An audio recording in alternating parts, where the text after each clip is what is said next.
What's going on, everybody? Average Arcader here, and I'm doing something a little different today. I'm changing up my review style. So I'm going to start out this review of Turret Defense Shogun by breaking down some of the good, some of the bad, and then give you my overall, opinion on the game. Now, before we get started, I'd like to thank M4 Penguin. He's one of the channel supporters that I invited to play this game with me because it's a multiplayer and single player game. So I wanted to give him a shout out for coming in and helping me test it out. So if you'd like to be able to take part in videos like this, make sure you become a channel supporter either by joining or something like that. So if you are interested, look at our joining membership area if you do want to try something out like this. Okay guys, let's go ahead and get into the review. Now, Turret Defense Shogun is the latest in the turret defense from NetherPixel. I've played a couple of these. Well, I know for a fact I've played one, the Turret Defense Medieval, which was another really fun one, which basically has a similar setup to this one. You have a mini map and a giant map. The mini map is where you place your turrets, and then they appear on the mini map where you fight off waves of different types of monsters. There are many different types. It's definitely one of the goods. They have a lot of different types of the mobs that they have customized in their own little way. They're all kind of dressed up as a ninja style thing, and the waves come out, you get lots of loot, and it's all random. You never know what random event's gonna come. You don't know what boss is gonna show up when. And I do like that. It adds a layer of definitely fun and excitement to the overall playthrough. I definitely like the economy system because you're never really too scrapped for anything. Because of the random loot, you've always got gear to use. Because of the good amount of what you do is to buy turrets, you have to use emeralds, and they drop like crazy as you're playing. And then there's also random loot boxes that drop as well. So you can get some runs, you'll get top level gear almost instantaneously because of the random drops. I kind of like that. It's very fun, and it's definitely designed around multiplayer. This is definitely fun with friends. 2 or more people getting on this, you will have fun.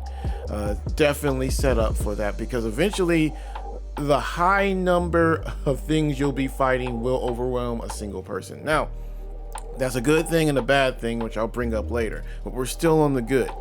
Moving on, the map itself is beautiful. I said this about the medieval one as well.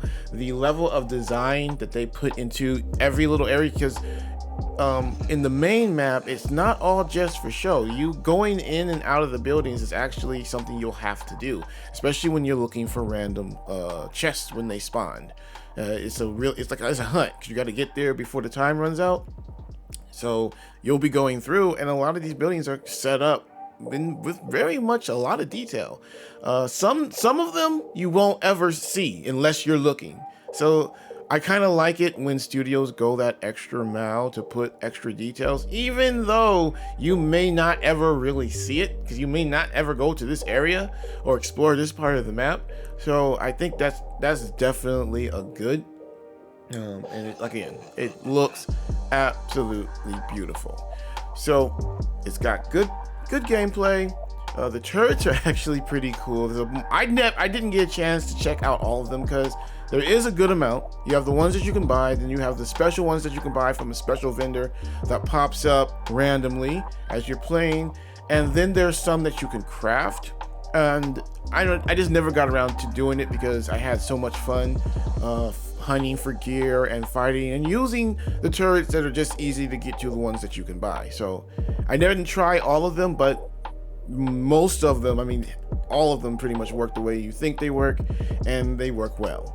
So everything's functional. Now, there is some bad, but don't worry, it's not like, oh my god, this thing is unplayable. No. The only bad is we did run into a couple glitches.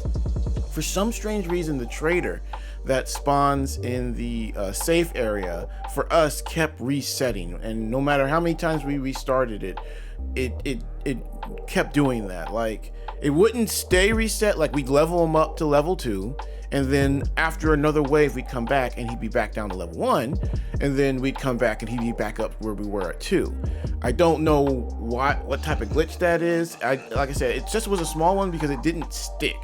Like, it would happen and then we would come back and it would be where we left off, so we were able to keep progressing.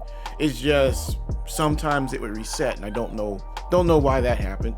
And because of the large amount of mobs that can spawn in at once, if you're playing on something that's not that strong, you are going to get lag. I was playing on PC. My friend, our channel supporter, M4 Penguin, was playing on Xbox. He started to slow down before I did, of course, because I mean, my PC is a really powerful PC, but even eventually got to the point where even my PC started slowing down because there's just so much going on the screen. You have a massive, very detailed map, and then at some times there's going to be a ton of mobs coming out on some of the harder levels, so it can lag you down if you don't have it set up right. They've done a lot to limit this. This is not something that this is not negligence. They did a lot to limit the lag. Like, items will disappear on the ground in like 10 seconds because there'll be so many items on the ground. They have to preserve performance. And if you have a good enough setup of your turret system and there's enough people playing, doing damage, you can keep the mobs down to a manageable size. It's just, say you're in a smaller team or you're by yourself, yeah, it could get to the point where there's a lot and it will cause some lagging issues. Depending on how powerful your system is, it could happen right away or it might take a while. If you're playing on a strong PC, it's going to take a while. If you're playing on something a little bit smaller, maybe not so much. But really, that's the only real issue I see. I definitely like it. I would say my recommendation is, if you are someone who likes turret defense and likes playing with their friends, I would definitely pick this up. It is definitely worth it. I don't remember the exact price. I think it was around like $5 worth of Minecraft coin, somewhere in that area, which is not bad for a map or game that has that much amount of detail and this much to do. I said I feel it's definitely 100% worth it. Definitely pick it up if that's something you guys are looking into. All right, guys, thank you so much for watching this. Like I said, this is a new format.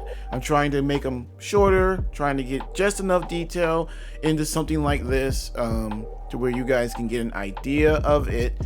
And this is something that I'm trying to do so I can cover more of these games on the marketplace. It's not easy to do Let's Plays of all of them because I just don't have the time. Then there's so many.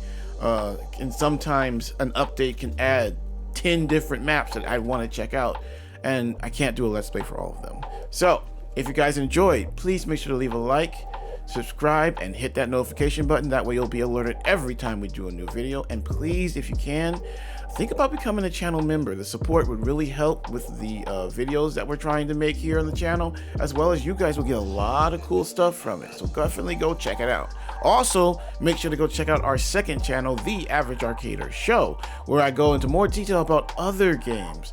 Right now I'm covering the Halo series, so if that's something you're interested in, go check it out. All right, guys, Average Arcader out.